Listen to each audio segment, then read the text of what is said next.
Hi, I'm James Schofield, the creator of this podcast, Behind the Bottom Line. Business isn't really about numbers, it's about people. Behind the Bottom Line is a collection of the funny, sad, and frankly weird events that I've experienced in business, and which I turned into stories for various magazines. In each episode, I tell you a little bit about the real-life background that inspired me, and then I read you the story itself. So let's find out about today's story, Julie and Me.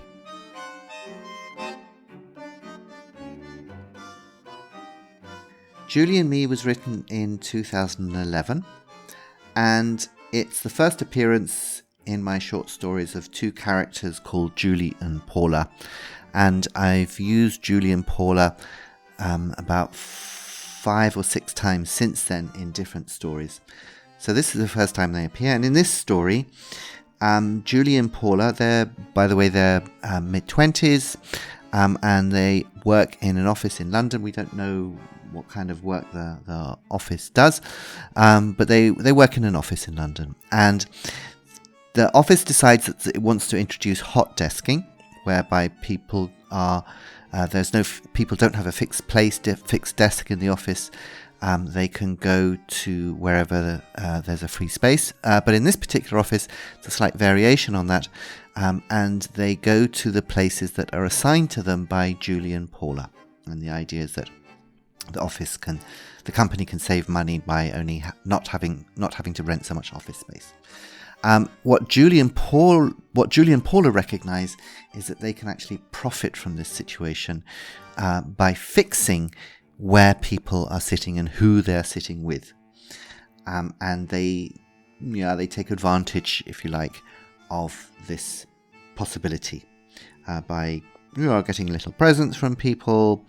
And everything goes very well for them and they have a great time. They're working in London, so as you can imagine, there's lots of possibilities for shows and restaurants and things like that. And they do very well for a certain period of time, but then unfortunately they make a mistake.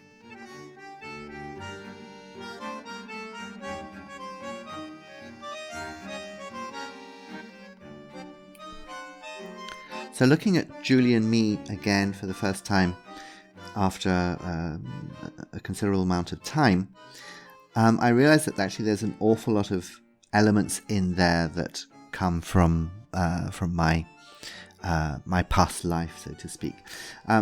Starting off with something really banal, which is that the name of their boss, Mr. Gabain, was actually my French teacher when I was at school a very long time ago. For some reason, I always find it difficult creating names for my characters in my short stories. And I think I was probably a bit desperate when I chose Mr. Gabain. Mr. Gabain in the story is not the nicest of people, and which actually was quite similar to my French teacher as well. Also, I noticed that I call one of a minor character doesn't really appear, but is just mentioned in passing, Antonio, and I think that's probably a reference to one of my daughter's boyfriends at that time, back in 2011. The topic of hot desking was very big at the time in the company that I was working in. It was quite controversial.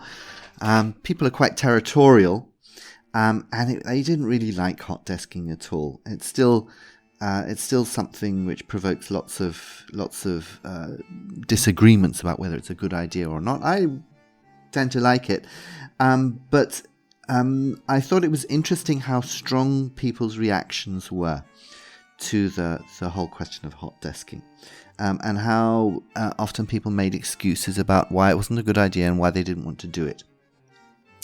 So I thought it would be interesting to have a slight variation on the topic of hot desking and have it actually put into the hands of these two women, Julie and Paula, and see what they would do with it and how they would influence it. Overall, I think that the whole topic of office dynamics is very interesting, and how you can influence the atmosphere of a place with the way people are positioned or where they're positioned, and who they're working alongside. I think the technical term is called emotional contagion. And you can really, really have a powerful impact on the people's mood, the company mood, just by who you sit together, how people are positioned and how they sit together. And I always think it's very interesting watching how the personal relationships are in an office and how important they are.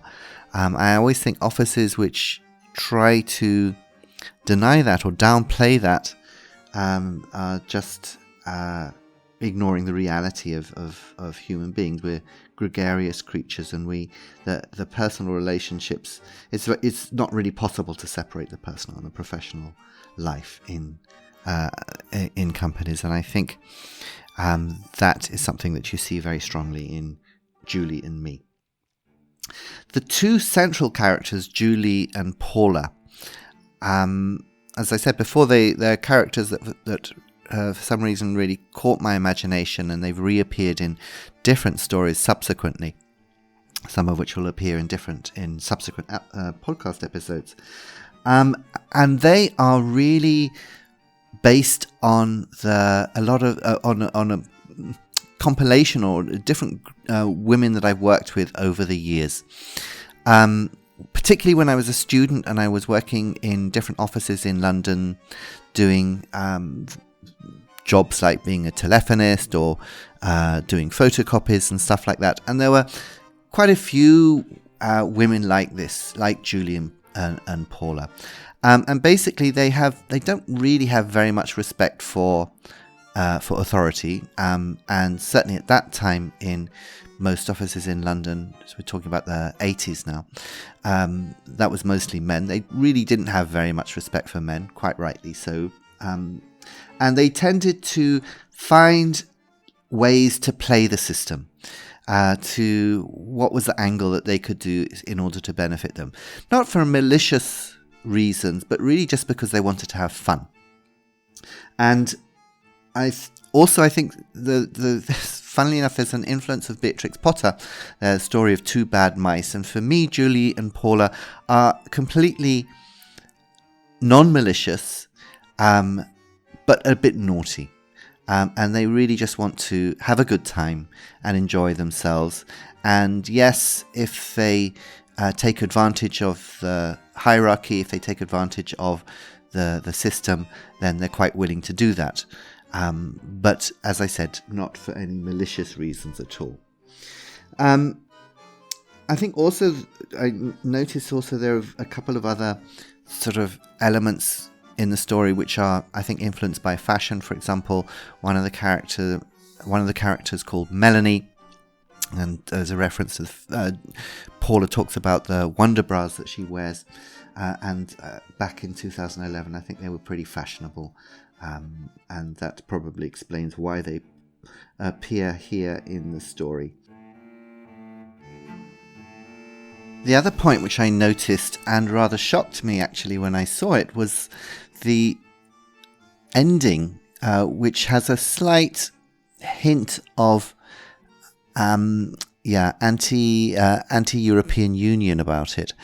And this I found weird looking at it again, given how devastated I've been about the whole Britain leaving the European Union, or planning to leave the European Union. And all I can think of is that I was kind of affected by the general British knocking of the EU that was going on, really from the beginning of the 2000s onwards. And you can see that slightly reflected in my slightly disparaging, slightly cynical ending that I give to the story, where Julie and Paula get new jobs working at the European Parliament. So I think probably if I wrote this story again, I might give it a slightly different ending. But, hey, that's just history. Okay, well, I hope you enjoy it, and I will try to make sure that Julie and Paula reappear in future podcast episodes. So that's enough introduction. Let's now turn to the story. Julie and me. We told Mr. Gabain in Human Resources before we resigned we were only having some fun. And really, everything was his fault, because 6 months ago he put Julie and me in charge of the hot desking. You see, the company in London where we worked, introduced hot desking to reduce the amount of expensive office space it rented. So nobody below the senior management level had their own desk anymore. Every morning, people collected their laptops and went to whichever desk we told them was free. That way, the company didn't waste space on somebody who was ill or away on a business trip. "And Paula," said Mr. Gabain to me, "mix people round a bit. That way we'll improve communication as well as cutting costs." Well, then Julie had an idea. "Paula," she said, "let's put Guy from accounting in front of Mrs. Mason, who always shouts when she's telephoning. Just for fun." I never liked Guy, at least not after the Christmas party when he got drunk, spilt red wine on my white skirt, and then never paid the cleaning bill, so this seemed like a good idea. And you know what? After a week near Mrs. Mason, he came to see us with some chocolates and begged to be moved. We waited another week until he came back with chocolates and 2 front-row tickets for the Lion King, and then we found him another desk. Oh, we do enjoy a good night out. So, the following week, when Frank from sales asked if he could sit next to Melanie, a new team assistant, I said it might be difficult to organise. And then Julie mentioned a restaurant in Covent Garden she wanted us to try. "What a pity it's so expensive," she said, sighing. Well, Frank knows the manager there, so straight away he phoned him. "2 important lady friends of mine are coming for dinner," he said. "Look after them and send me the bill." What a wonderful evening that was, and Frank was pleased too, although I didn't think he had much of a chance with Melanie. Yes, she was pretty, and if her head had as much content as the wonder bras she wore, she would probably win a couple of Nobel Prizes some day, but she was never going to look at him. Anyway, being a typical man, he must have opened his big mouth, because people started coming to see us with requests every day. Julie and me had to work overtime, making sure our hot desking plans were perfect. But we weren't only doing it for expensive meals or tickets or things like that. I'm a big romantic, so when I saw little Cheryl from marketing was head over heels in love with Neil from the design team, I put them side by side for a month. It wasn't my fault that he turned out to be gay. So, nearly everybody was happy.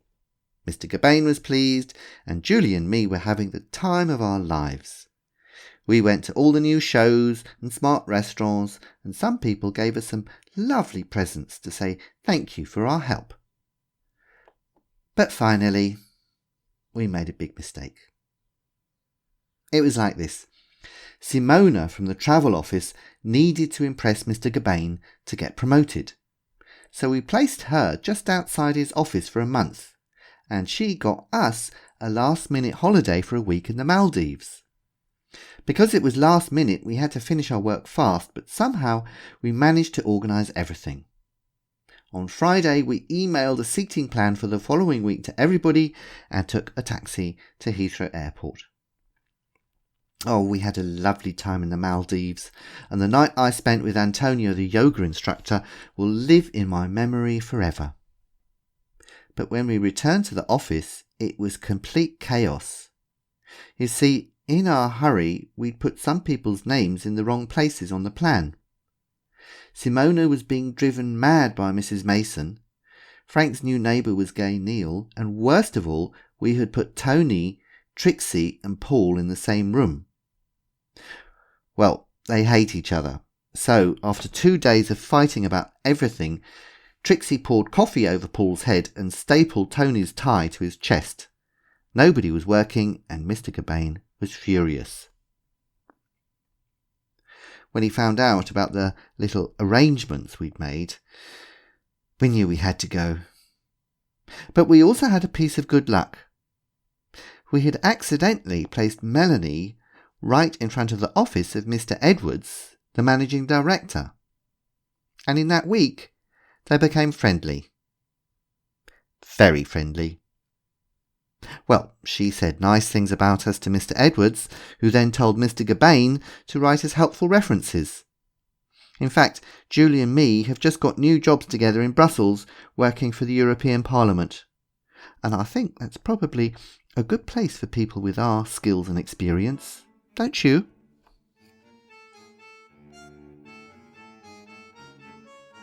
I hope you enjoyed this episode of Behind the Bottom Line. Why don't you subscribe to make sure you never miss an episode? And please tell your friends and write a review so that other people can find out about Behind the Bottom Line. Take care until next time. Bye-bye.